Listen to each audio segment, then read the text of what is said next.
Hello. Hi. Hi. Hi. Hello. I'm curious about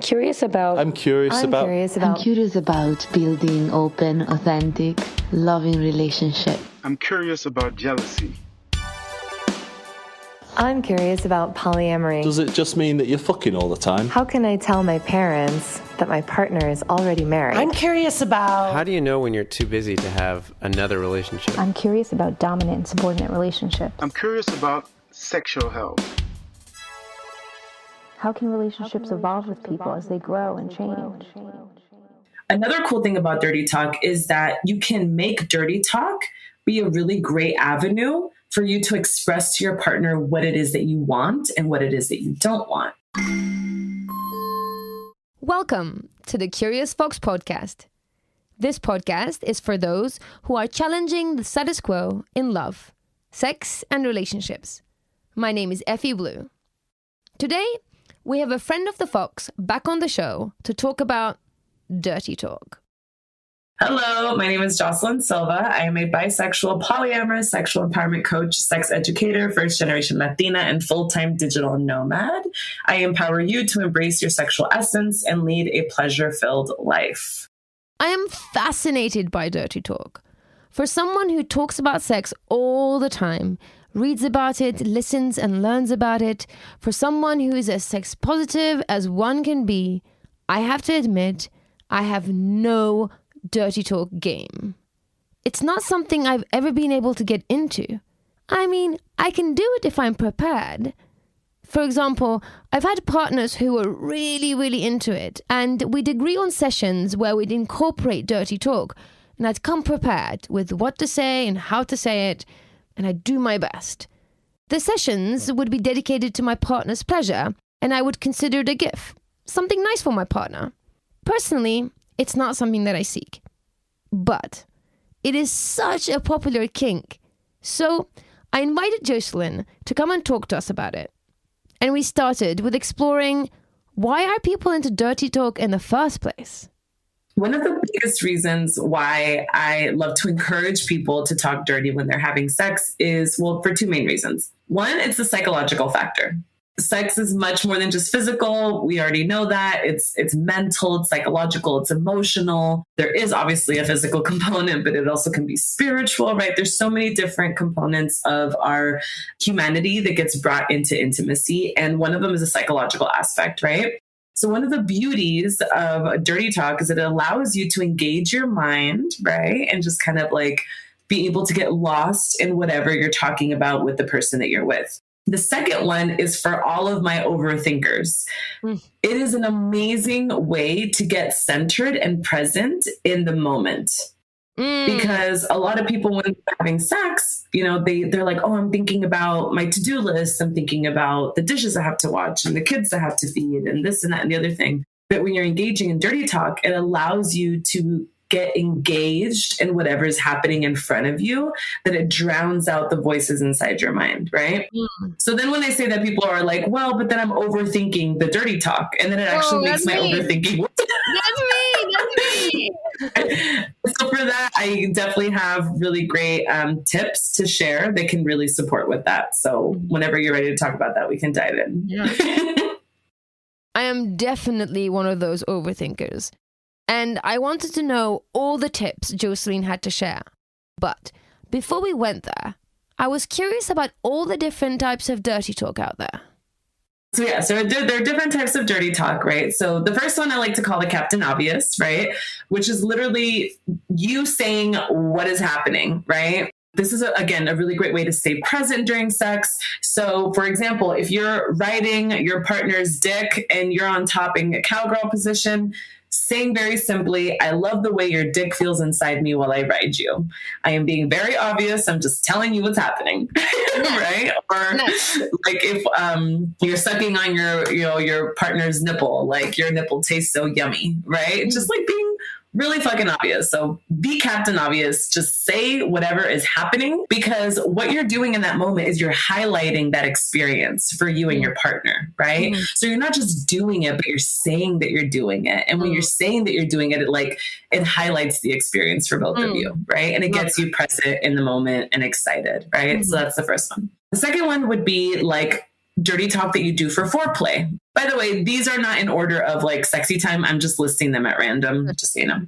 So another type of dirty talk would be like the foreplay dirty talk. So this is sexting, right? This is eating dinner and eye gazing and being like, what do you want to do to me tonight? Like, what sounds hot to you, right? Sending nudes to your partner and being like, oh my God, like I'm thinking about you and this is how I'm feeling and I can't wait to do X, Y, and Z. So really building up that tension through talking for foreplay is also really exciting because you're getting that excitement going. You're like, oh my God, I can't wait to like be home and be naked with you and all the things that we're going to do together. So dirty talk for foreplay, right? Building up that tension. Another type of dirty talk would be in kink scenarios, right? So when you're taking on a different persona, so either with role playing or with like BDSM and kink, right? So in BDSM and kink, usually there's a power dynamic, right? And that power dynamic sometimes does bleed into the actual dynamic of the relationship that the people are engaging in, but a lot of times it doesn't, right? A lot of times, like, we are like really, equal parts in our everyday life, but in the bedroom, perhaps one is more dominant than the other. So dirty talk really allows for that fantasy to develop, right? So the more dominant one might say things like, get the fuck on your knees, like, you dirty slut, right? Or do what I say, call me daddy, right? So just taking on the persona of the dominant person is a part of that dominant play. And then more the submissive, saying, yes, sir, yes, daddy, whatever you say, right? Like really kind of, again, taking on the persona of the dominant and the submissive role in kink and BDSM or whatever the scenario might be, right? Because there's tons of different scenarios that can go down, but that's just like one simple example. And then the other one is in role play scenarios, right? So for example, let's say a couple is pretending that they just met at a bar, right? And so their conversation between them is going to be really different. It's not going to be like, hey babe, how's it going? It's going to be like, hey, what's your name? My name is so-and-so. You're looking really beautiful. What do you do for a living? Oh, well, I'm an astronaut. What do you do? I mean, like it's going to be taking on that persona. So that can also be a different type of dirty talk, right? So really knowing the type of dirty talk that you want to engage in with your partner, what gets you going, what gets you exciting is going to really help know what route you want to take. Also really important to know the boundaries that you have around how you want to be spoken to, right? So I'll give you a perfect example. I had a foursome a few months back, and it was with a dom and two of his submissives, and I was taking on the role of the third submissive. So it was me, two other women, and this man. And when we were having our negotiation conversation, what I really appreciated from that was that he said, hey, just so you know, my subs, they have a really big degradation kink. Are you comfortable with listening to words like that can sound pretty harsh? And like, are you comfortable with witnessing degradation? Degradation is not necessarily a kink of mine, but I appreciated that he said that because it was like, you're going to witness some like really harsh talking to in our dirty talk play. Is that something you're comfortable with? Right. So really having that conversation around like what feels good. Some people might be okay with the word slut. Some people might hate that word. Right. So really being open about and being very specific about the types of words that you want to be used can also help to empower everyone in that scenario to feel free, but also feel safe, right? Sure. So, yeah. This really resonated with me. Even though dirty talk is something I don't particularly seek, I do enjoy it if someone's really into it. Well, most of the time. Words do matter to me. I have equally strong feelings about harsh words like slut, love it, as I do about cutie words like baby, don't love it. So I was curious, how can we figure out what words are going to be turn-ons and what words are going to be major womp-womps? Yes, I got very excited with that question. So it became very apparent to me after working with my first several clients that one of the biggest issues that my clients encounter when it comes to sex is like, I don't know what the fuck to say. Like, I want to talk dirty. I want to tell my partner what I want, but I don't know how to say it. I don't know what to say. Okay. So I'm going to give you a really simple tool that everyone can do, literally so easy, but it's such a game changer. And it's an activity that I do with my clients called Knowing Me, Knowing You. Very simple. Take out a paper and a pen, literally on your own time, when you're journaling, hanging out by yourself, and write a list of all the things that you really enjoy during sex and all the things that you don't. And be as specific as possible. So for example, saying like, okay, I really enjoy being spanked. I really enjoy hot makeout sessions. I really enjoy being caressed on my hips. I really enjoy butt grabbing, right? Just being really, really, really specific about all the things that you enjoy during sex. And I usually cut this up into different categories. So like foreplay, me going down on you, you going down on me, touching my body, touching your body, kinks, and then, aftercare. And it goes through a few other categories. And then you write the things that you don't like, which would be your boundaries, right? So I don't really enjoy, it could be the same thing. I don't really enjoy pain play or impact play. I don't really like being spanked, right? Or I don't enjoy whatever it is that you don't enjoy. So just writing a list of that, right? So now you have a full list of things that you like and a full list of things that you don't like, right? Then you practice reading this list out loud. The reason why so many people get stuck with dirty talk and don't know what they like and what they don't like is that they've never actually practiced saying out loud, hey, I actually really fucking enjoy being railed hard from behind. You know what I mean? Or like, I really enjoy soft kisses on my belly. People have not given themselves the opportunity to really say that. And so once you put those into words and you can write them, read them, say them out loud, it makes you feel more comfortable being able to express those things, right? Mm-hmm. And then from there, honestly, it's just trial and error. So trying out different things, right? Like telling your partner, oh, I love it when you do this. I love it when you do that. Another cool thing about dirty talk is that you can make dirty talk be a really great avenue for you to express to your partner what it is that you want and what it is that you don't want, which is something that a lot of people have issues with, is being able to express their likes and their dislikes during sex. So utilizing dirty talk could be a really great way to do that for you in a way that's like hot and sexy and fun, that takes away the burden of like, oh my God, I have to ask this person for this thing. Instead, it's like, let me tell you what I want you to do to me. Does that make sense? Sure, absolutely. Absolutely. Essentially like adding flirtatiousness and sexiness and we would call foxiness into asking for what you want, asking for your desires equals dirty talk, apparently. Yeah, literally. I mean, it does, because all dirty talk is talking about sex. Mm-hmm. I think that we overcomplicate it because we put pressure on ourselves to be a certain type of way or to show up a certain type of way. But all dirty talk is talking about sex. That's all it is expressing what you want and telling your partner what you're thinking of, right? I actually have a question for you, Effy. Sure. What about dirty talk makes you uncomfortable? Like, what is it about it that is challenging for you? Sure. So it doesn't make me uncomfortable. Here's my biggest issue with dirty talk.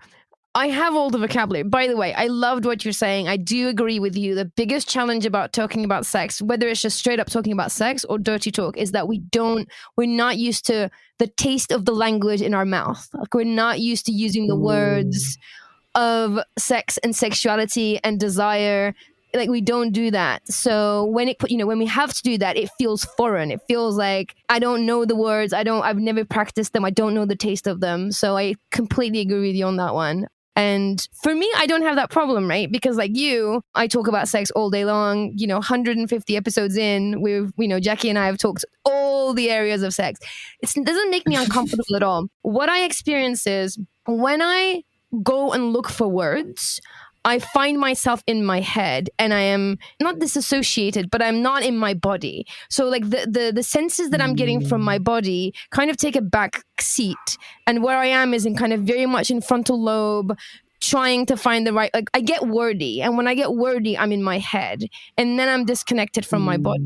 So I can't quite find the bridge of how can I be in my body and experience all the sensations that I absolutely love and like relax into that and be very embodied and kind of find the words and the vibe in my mind to then actually find the words. Like I don't know how to bridge that. That's the struggle I have. It's not a matter of discomfort. It's like, in order for me to do this, I currently haven't mastered being in my body and finding my words. Mm-hmm. By the way, I love the way you said that. The taste of the language in my mouth. Yeah, right? I'm going to steal that. It's true. Yeah, it's just practice. A lot of it is just practice. Yeah.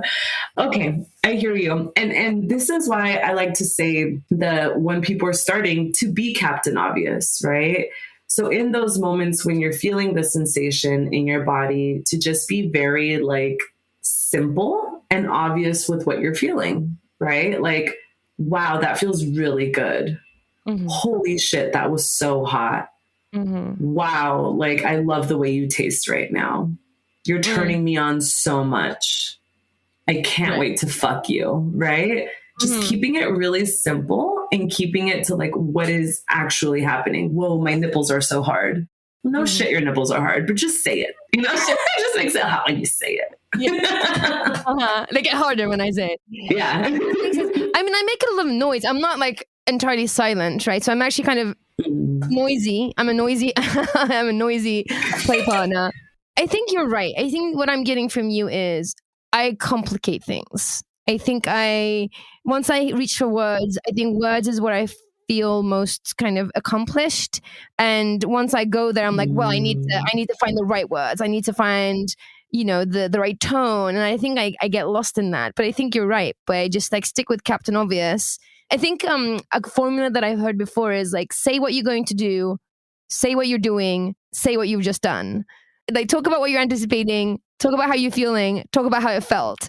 Kind of try that maybe and keep it simple. Like that's my biggest takeaway is like keep it simple. Yeah, like say what's happening. My pussy's so wet. No shit, your pussy's wet. Oh my God, I have goosebumps. No shit, you have goosebumps. You know what I mean? Like I was just say what's happening. It highlights the situation. It makes it more fun. And another thing that people bring up challenges about that I want to mention also is, and it goes similar to what you just said about finding the words and not being so wordy, but also finding the words that feels good for us, right? A lot of people don't like the word pussy. So like finding a word that feels good for you, like, oh, I love, my yoni or my vulva, or when you're licking me down there, like whatever it is that feels good for you and feels comfortable is also really important. Like using words that feel in alignment and that don't feel uncomfortable. Sure. That's also really important because then that's going to feel inauthentic too, right? Like if you're saying things that are just like, I actually really don't fucking like this word. Like, I'll be honest, I don't like the word bitch. I don't use that word in my everyday. It's not in my everyday language. I've never liked it. I don't like being called that, right? I don't like calling people that. Once in a blue moon, you'll hear me say it. And usually when I say it, people are like, oh, you know what I mean? But just knowing the words that you feel comfortable with is also really important when you're engaging in this type of play. I think that's a really good tip. Also knowing what your partner wants to hear as well. Like, is it a cock? Is it a dick? Is it your member? Like, what do you want me to call it? So I think that's really important as well. And I've noticed actually when I talk about my vulva in a sexual way, I kind of embody her. And it's like, when I say I like the way you touch me, what I mean is I like the way you touch my vulva. And I think I find myself when I do get to talk about it, it's probably like in the more on the foreplay section of the session when I'm kind of explaining or kind of talking about what I like. I've noticed that I kind of really embody my vulva and I talk about it like that. Like when I say me or I actually mean my vulva. So that's kind of a thing that I've noticed for myself. And pussy is something that I had to get used to. Pussy is very American. In Europe, pussy doesn't come up. Like I grew up in Europe and pussy was something that you heard on TV, what the Americans said. It's like that's kind of what it was like. And then I've been living in the US for so long. Now I'm like, oh yeah, I can get behind pussy. Yoni, I like. That's definitely like a nice spiritual way to talk about it. That's for sure. Yeah, and asking your partner what they call which part, I think is really important. Don't you think? Yeah, especially when it comes, in all relationships, it doesn't matter what sexuality or body parts you have. I do want to highlight, though, and say that especially in queer relationships, it's important to check in, right? So thank you so much for bringing that up. So if you're dating someone who is non-binary or, having sex with someone who's non-binary, or having sex with someone who's trans, right? or even if, they're cisgender, however, there's certain words that they prefer over others. It's really awesome to be able to check in, be like, how do you like for me to refer to your body? And asking that is a really great, really awesome tool. Also, I want to say to what you were saying about Europe. So I started traveling 2 years ago full time, and talking dirty while hooking up with people from different countries is a whole nother experience. So I speak Spanish, and I was in Spain, and I was having sex with this guy, and I kept saying, "Me encanta como me coges." I was like, "Cógeme." And it didn't really do much for him. And he kept saying, "¿Quieres que te folle?" And I was like, "Cógeme." And he's like, "¿Quieres que te folle?" And he's like, I was like, "Cógeme." And we just like weren't understanding each other. And finally he's like, and so I said, "Fólleme." And he went crazy. And I was like, okay. And then I said, "Me encanta tu verga." And he was like, "Me te gusta mi polla?" And I was like, what the fuck is going on? Apparently in Spain, polla is penis and follar is fuck. But in Mexico, verga is penis and coger is fuck. Coger in Spain means to take. So I was saying, "Take me." And he was like, "Do you want me to fuck you?" And I was like, "Take me." So we're like getting lost in translation. What he was saying was doing nothing for me, and what I was saying was doing nothing for him. So if you're traveling and talking dirty, maybe check in and be like, how do you call body parts and stuff in your country? I love it's just that. like really funny. That's such a good story. I love that. I actually recently was hooking out with somebody who's German, first language German, but we'd always spoken English. And I think I maybe witnessed him talk German on the phone, like briefly. I mean, I speak a little bit of German, but mostly we were speaking English until we were having sex. And then he was like talking to me in German. I was like, whoa, this is crazy. But I was like, sure, go for it. I mean, I don't understand it. You can do a Google Translate afterwards. But you're right. I think especially if you're traveling, that you get some good experiences with different languages. Yeah, I also hooked up with this French guy. He kept saying pieta, and I thought he was saying puta, and I was like, oh, I don't like that, right? But pieta, I guess, means like fuck, like oh fuck in French. Yeah. So I thought that was funny. So that happens. Lost in translation. It's always fun exchanging sexy stories with fellow multilingual travelers. I was getting a lot out of this conversation with Jocelyn. I got clear about different types of dirty talk, considering what might work for me. Agreed that finding the right language is a game changer. Practicing your sexy vocab will make things easier when things get hot and heavy. Next, I wondered how you bring up dirty talk with a partner. If it's something you've never done before, do you just drop it in the middle of a sexy sesh and see how they react? I work with a lot of individuals who have been with their partners for a long period of time, and then now they're introducing something new. And something that I've noticed happens is that when you're with someone for, 5+ years, you develop social norms and you develop ways in which you are used to communicating with one another. Mm-hmm. And so in those instances, I wouldn't recommend just randomly saying something because it's something that's new, right? Mm-hmm. And it's something that could be really scary. Mm-hmm. It really actually is a very vulnerable thing to do. I don't think people realize, and maybe people do realize, and that's why it's so challenging for so many people to engage in dirty talk. But talking dirty can be a really vulnerable experience, mm-hmm. right? To express yourself very raw, in a very raw way, to tell your partner what you want them to do and what you like and what you don't like. It can feel very vulnerable. So what I would recommend is opening up that conversation and saying like, hey, I listened to Curious Fox's episode with Jocelyn and Effy. Mm-hmm. And and I really... This is why we make these episodes. Purely as like, oh, I just listened to this episode. Isn't this interesting? Exactly. It's a great way to start it. And I'm really curious about like talking dirty. How does that feel for you? And then just kind of having an open-ended conversation. And then getting your partner's input. Well, they'll probably say something. Well, what do you mean dirty talk? Well, I mean, like, what if we practice sexting? Or what if we practice telling each other what we want from one another, or expressing what we like and what we don't like, or maybe role-playing scenarios, or maybe even trying some kink dynamics, right? Whatever it is that you want to try that you think dirty talk will help, right? In that And then having a conversation about it. Well, okay, well, what would it look like if we talk dirty? Well, okay, I would really appreciate this and this and this. I don't think I would like this and this and this. How would you like me to refer to your body in this and this and this way?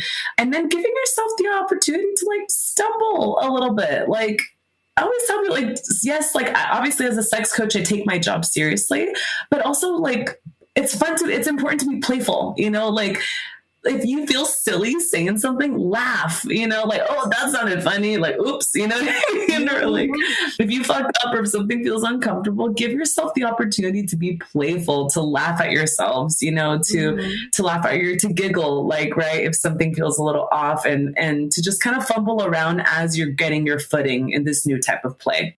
Also, be open to feedback, right? So, and be gentle with your feedback, right? So if you say something that maybe your partner wasn't into, if you are that partner who didn't like that, you know, say, hey, babe, I actually, I'm not crazy about that, or like, I'm not really into that word, or can you use a different word, or that made me feel a little uncomfortable. And then to be open to that, to be receptive, right? Again, it can be a very vulnerable experience. So if you are receiving feedback, it could feel like, oh no, I fucked up. Like, I put myself out there and now I like did something wrong. But the way that the person gives the feedback also has a lot to do with like how that person receives it. So just like everyone present being open to receiving and giving that feedback in a really kind and loving way, and holding each other in that vulnerable space is also very, very important. I also love that you're saying it should be a playful experience. I think we sometimes, especially if you're trying something new, we can get really like committed to the experience and feel really tight about it. But I think being playful and humor, like throw humor in there, and it's just going to make everything better, is what I say for sure. I can also imagine like getting creative, right? Now, as I hear you speak, like, what are some of the ways that I can unlock myself? And one of the things that came up for me is, like, I love being read to. I always have done, because I think I'm an audiophile, right? This is why I do a podcast. I've been listening to radio since I was little. Like, I was never that much into TV. So I think I'm an audiophile. Like, I like hearing things. And that's why if someone is dirty talking to me, like, I really enjoy it. And one of those things I enjoy is being read to. So I can imagine like somebody like reading erotica to me can be really hot. And like, even if they don't have the words, there are a million writers out there who have amazing words. Maybe like finding some erotica and like being read to, that's like suddenly felt really hot to me. Especially someone like Jackie, who is not on with us right now, but she has this like sultry voice that she puts on when she's like reading things. So I can totally imagine her, like someone like her, to just like read me erotica, and I'd be like, oh, this is so hot. Or even now, there's so much audio porn. I think like Dipsy is a good platform, and there's so much audio porn. I think that might also be a way to like maybe even listening to audio porn together with your partner and saying, oh, that feels hot, that doesn't feel hot, you know, and finding some like dirty words that we don't like. Slit is like a very audio porn word for a vulva that I recently discovered, you know. Slit. Ooh, slit, right? It's very like, ooh.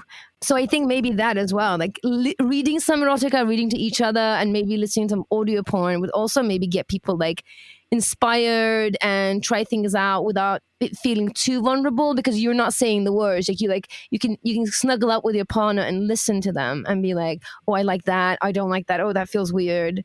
Maybe that would be a good way to sort of figure out that vulnerability piece.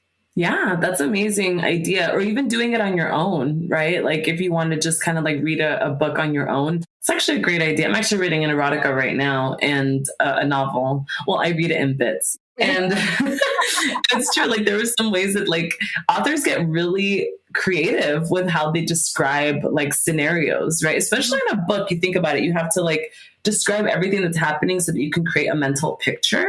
It does really support you in being able to find those words. So that's an amazing idea. Yeah. I mean, there are great erotica novels out there. There's also, in fact, my first introduction to anything kind of like, before I even found porn when I was younger, I found a website called literotica.com. It's like literature, erotica, literotica.com. And that was my first like exposure to like anything that's kind of erotic and sexy. And I would just like scroll and like find these like long stories that I would like read, and I'd be like, oh my God, this is so hot. So there's like short stories out on the internet. You don't even need to get into novels, but there are also like some amazing erotic novels out there that you can get into as well. So I think we should normalize that. We should like normalize reading, like bedtime reading, adult bedtime reading. Oh my God. Yes, I've been doing that lately, and it's been a lot of fun. I've been having a blast. I mean, even though the 50 Shades of Grey series is not my favorite for several reasons that have to do with like unethical kink involvement, I will say that one of the things I really appreciate about that series is that it did normalize people reading erotica, right? Yeah. So we need to bring that back. We need to like make another book popular that everyone reads again. Because that was one of the cool things about that. Totally. Oh, maybe like an erotic book club, erotic novel book club. Oh, that's I'm sure that exists. I'm sure that exists. Yeah. In fact, this is a call out to all our listeners. If you're in an erotic novel book club, please write in. I really want to know what you're reading. How is it going? How is like the club part happening? How are you discussing it? How are your dirty talk skills? How have they improved since joining the club? Exactly. He's like, does the book club piece end up being an orgy? Like, how does this work? Oh, I hope so. If it is, I'll join. Yeah. I feel like that's a good one. Maybe in the future sometime we can start a Curious Fox book club, and that'll be about like erotic novels. I like this idea. If Jackie was here, she'd be all over that right now. Yeah, that's a great idea. Because there are some cheesy ones out there, so we got to sift through the ones and find the ones that, feel, I mean, everyone's different. Everyone likes something different, but that sounds like a lot of fun.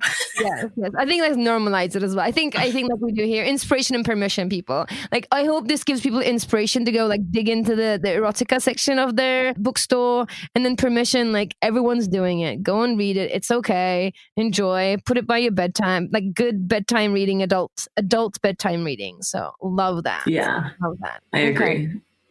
This conversation was inspiring and encouraging for me. With Jocelyn's clear guidance ringing in my ears. Just like, don't overcomplicate it.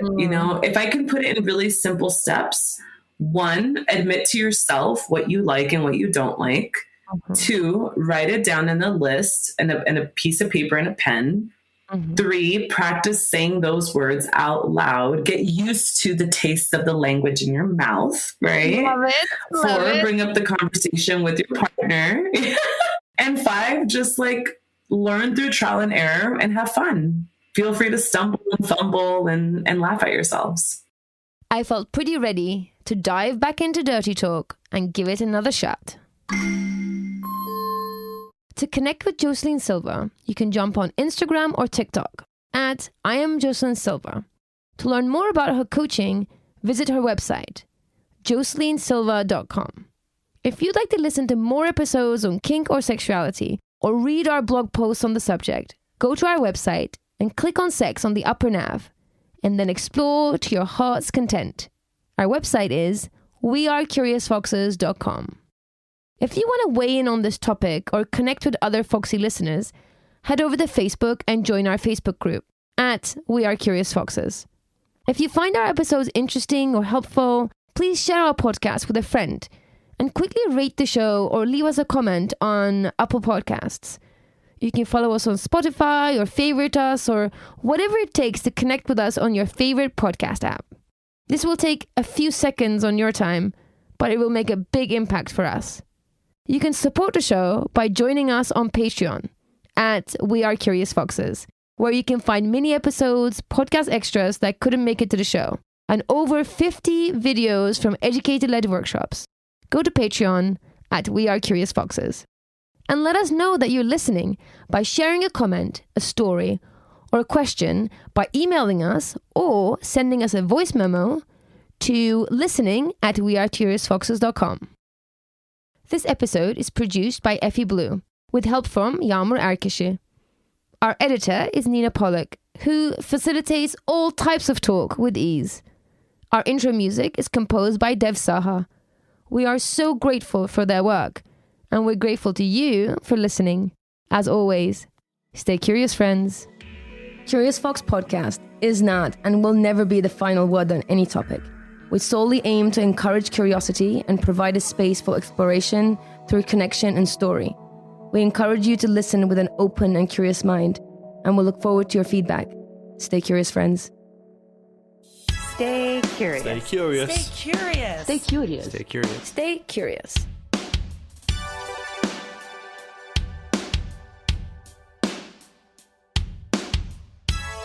Stay curious.